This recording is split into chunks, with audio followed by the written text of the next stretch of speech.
উপাসক উপাসিকাগণ জীবনে যতদিন বাঁচবেন ততদিন পুণ্য করুন। আপনারাই তো বলবেন, অনেকে হয়তো বলবে ও বানতে সবসময় ওই জাতিতে, তারপর কিছুদিন পর শোনা যায় অমুক জাতিতে, কিছুদিন পর শোনা যায় অমুক জাতিতে বুদ্ধ পূজা হবে। এত পূজা কি দরকার? হয়তো বলবেন, মূর্খদের কথায় কান দিবেন না। আমাদের মানব ভাষায় একটা কথা আছে, রাজা খো আলাকা মরুয়ে, রাজা খো আলামা মৃদয় থাসো। তার মানে ওই পাথি দানা করার যে জল ঢালার পাত্র হাত থেকে যেন বিচ্যুত না হয়, জল ঢালার পাত্র যেন হাত থেকে বিচ্যুত না হয়। তার মানে কি, সর্বদা তুমি যেন পুণ্য করতে পারো, পানি ঢালতে পারো।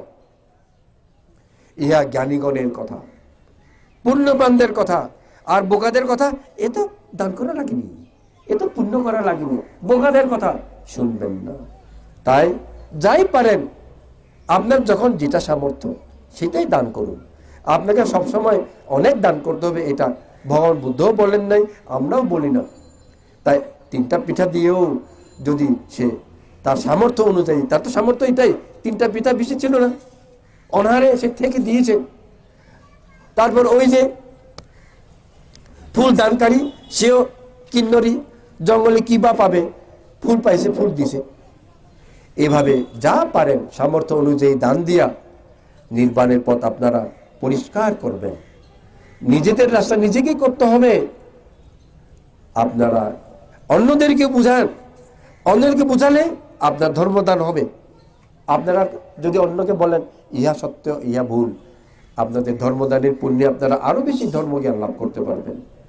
তাই নির্বাণকামী উপাসক উপাসিকা বৃন্দকে আজকে যে সব আমি উদাহরণ দিয়েছি, এগুলাকে মনে রেখে আগামীতেও পুণ্য করতে পিছপা হবেন না। আপনারা এইভাবে সর্বদা ধর্মের পরিবেশে বাস করে দানশীল ভাবনা যেন সবসময় করতে পারেন। মূর্খের কথা যেন আপনারা কর্ণপাত না করে সত্য হয়ে নির্বাণমুখী হতে পারেন। এই আশীর্বাদ দিয়ে শেষ করছি।